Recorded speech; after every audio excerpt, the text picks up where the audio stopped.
രാഗിൻ കൊച്ചിയിൽ നിന്ന് വിവരങ്ങളുമായി ചേരുകയാണ്. രാഗിൻ, ത്യാഗത്തെ പറ്റി ഉൾപ്പെടെ പറഞ്ഞുകൊണ്ടൊരു പവർ ഗ്രൂപ്പ്, തീവ്ര ഗ്രൂപ്പ് പ്രവർത്തിക്കുന്നുണ്ട്. അവരാണ് ഇതിനു പിന്നിൽ, ദീപ്തി മേരി വർഗീസിനെ മാറ്റിയതിന് പിന്നിൽ എന്നുള്ളതാണ് അജയ് തറയിൽ ഉന്നയിക്കുന്ന വിമർശനം.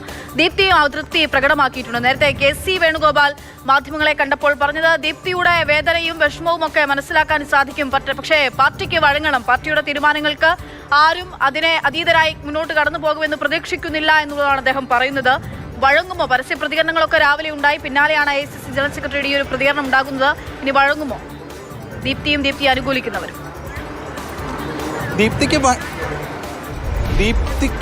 ദീപ്തിയെ അനുകൂലിക്കുന്നവർക്കും ഇതുമായി ബന്ധപ്പെട്ട് വഴങ്ങേണ്ടി വരുമെന്നത് തീർച്ച തന്നെയാണ്. അതായത് മറ്റു വഴിയൊന്നും അവർക്ക് മുന്നിലില്ല. പക്ഷേ അവരെ സംബന്ധിച്ചിടത്തോളം അവർക്കുണ്ടായിട്ടുള്ള അതൃപ്തി, നിരാശ, അതോടൊപ്പം തന്നെ ഇത്തരത്തിലുള്ള വിമർശനങ്ങൾ അത് കൂടുതൽ കടുപ്പിക്കുകയാണ് ഈ ഘട്ടത്തിൽ ചെയ്യുന്നത്. ഇതുമായി ബന്ധപ്പെട്ട് പരാതിയടക്കം നൽകിയിട്ടുമുണ്ട്. അതേസമയം മറുപക്ഷം വ്യക്തമാക്കുന്നത് എല്ലാവരുമായും കൂടിയാലോചിച്ച് ആ നിലയിൽ തന്നെയാണ് കാര്യങ്ങൾ നടന്നതെന്നാണ്. യഥാർത്ഥത്തിൽ ഇതിൽ സംഭവിച്ച കാര്യമായി വ്യക്തമാക്കുന്നത് ഒന്ന്, ഈ ഐ ഗ്രൂപ്പിൻ്റെ ഐഡന്റിറ്റിയിൽ നിൽക്കുന്നത് നമുക്കറിയാം പ്രധാനപ്പെട്ട 3 നേതാക്കളാണ്. ഒന്ന് രമേശ് ചെന്നിത്തല, VD സതീശൻ, മറ്റൊന്ന് KC വേണുഗോപാൽ.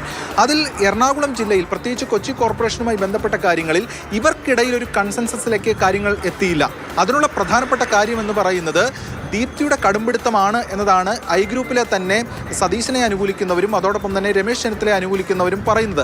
5 വർഷം മേയർഷിപ്പ് വേണമെന്ന ഒരു നിലപാട് ദീപ്തി മേരി വർഗീസ് എടുത്തു. അതാണ് ഈ കാര്യങ്ങൾ ഒന്ന് പ്രശ്നത്തിലായി പോയത് എന്നതാണ് പറയുന്നത്. എന്തായാലും ഈ രമേശ് ചെന്നിത്തലയ്ക്കൊപ്പം നിൽക്കുന്നവരും അതോടൊപ്പം തന്നെ VD സതീശനൊപ്പം നിൽക്കുന്നവരും ഈ ഘട്ടത്തിൽ മറിച്ചൊരു നിലപാടെടുത്തു. മിനിമോൾക്ക് വേണ്ടിയിട്ടുള്ളൊരു നിലപാട് എടുത്തു. മിനിമോളെ കൂടി അക്കോമഡേറ്റ് ചെയ്യണം 2.5 വർഷത്തിന് ശേഷം എന്നൊരു നിലപാടായിരുന്നു അവർക്കുണ്ടായിരുന്നത്. അവർ കൂടി ആ നിലപാടെടുത്തു. ഈ ഘട്ടത്തിലാണ് A ഗ്രൂപ്പും ശക്തമായിട്ട് മുന്നോട്ട് വരുന്നത്.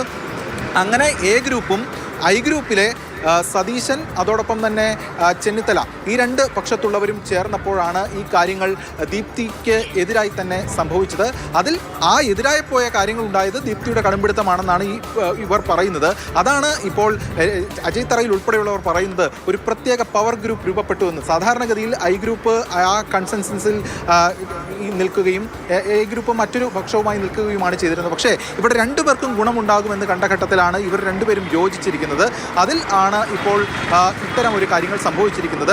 ഐ ഗ്രൂപ്പിലെ തന്നെ മറ്റ് 2 പക്ഷങ്ങൾ ഇപ്പോൾ നൽകിയിട്ടുള്ള ഫീഡ്ബാക്ക് എന്ന് പറയുന്നത് ഇത്തരത്തിൽ ഈ ദീപ്തിയുടെ കടുംപിടുത്തത്തെ തുടർന്നാണ് ഇത് സംഭവിച്ചത് എന്നതാണ്. എന്തായാലും ദീപ്തി പക്ഷം ഇത്തരത്തിൽ ശക്തമായിട്ടുള്ള വിമർശനം അല്ലെങ്കിൽ തങ്ങൾക്കുള്ള പരാതി AICCയെയും അതോടൊപ്പം തന്നെ അറിയിച്ചിട്ടുണ്ട്. പക്ഷേ ഇതിൽ സംഭവിക്കാൻ പോകുന്നത് ഇതിൽ വഴങ്ങേണ്ടി വരും എന്ന് തന്നെയാണ്. പക്ഷേ സാധാരണഗതിയിൽ ഗ്രൂപ്പുകൾ തമ്മിൽ അടിക്കുന്നതാണ് നമ്മൾ കണ്ടത്. ഇവിടെ പക്ഷേ അങ്ങനെയല്ല സംഭവിച്ചത്. നേരത്തെ ഡൊമിനിക് പ്രസന്റേഷൻ, അദ്ദേഹം ജില്ലയിലെ പ്രധാനപ്പെട്ട നേതാവ്, കോൺഗ്രസ് നേതാവ്, അദ്ദേഹം സംസാരിച്ചപ്പോൾ അദ്ദേഹം പറഞ്ഞത് ഗ്രൂപ്പ് എന്നുള്ളത് തന്നെ ഇപ്പോൾ തീർത്തും അപ്രസക്തമാണ്, അങ്ങനെ ഒന്നും നടന്നിട്ടില്ല, പരിഭവങ്ങൾ ഉണ്ടാകും എല്ലാവർക്കും, അത് പരിഭവങ്ങളായി മാത്രമേ കണക്കാക്കാനാകൂ എന്നാണ്.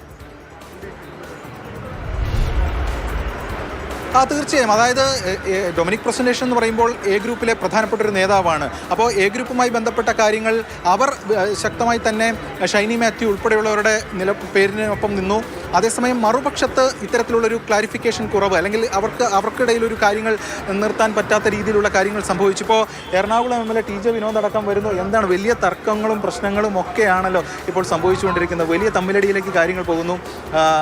തന്നെ വെട്ടി എന്ന വിമർശനം അടക്കമുള്ള കാര്യങ്ങളാണ് ഇപ്പോൾ പങ്കുവയ്ക്കുന്നത്.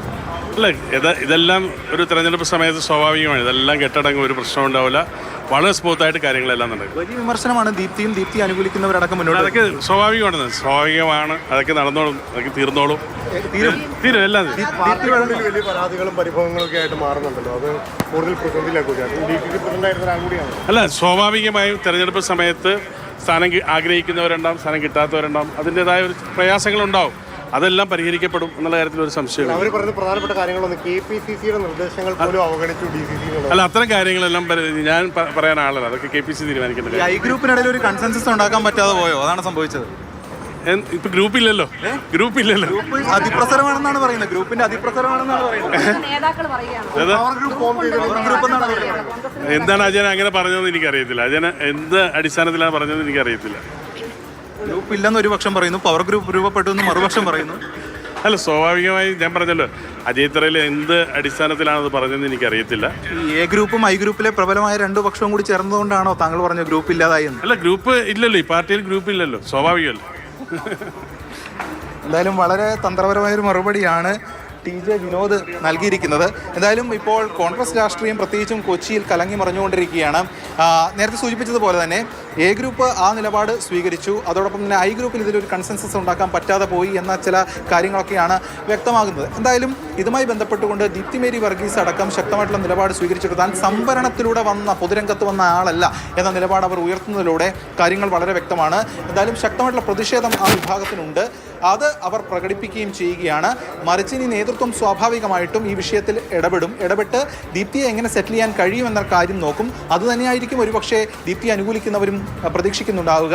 എന്തായാലും ഈ തമ്മിലടി കുറച്ച് ദിവസം നീളുമെന്ന് തീർച്ചയാണ്. പ്രത്യേകിച്ചും നിയമസഭാ തെരഞ്ഞെടുപ്പ് അടുത്തിരിക്കുന്ന ഒരു പശ്ചാത്തലവും കൂടിയാണ്. അത് കോൺഗ്രസിനെ, പ്രത്യേകിച്ചും കോൺഗ്രസിന്റെ പൊന്നാപുരം കോട്ടയായി കോൺഗ്രസ് വിശേഷിപ്പിക്കുന്ന ഇടം, കോൺഗ്രസിന് വലിയ സ്വാധീനമുള്ള ജില്ല കൂടിയാണ് എറണാകുളം. അവിടെയാണ് കൊച്ചിയിൽ ഇത്തരത്തിലൊരു സംഭവം ഉണ്ടായിരിക്കുന്നത്. ഇത് എങ്ങനെ സെറ്റിൽ ചെയ്യാൻ കഴിയുമെന്നുള്ള കാര്യം നോക്കുന്നു.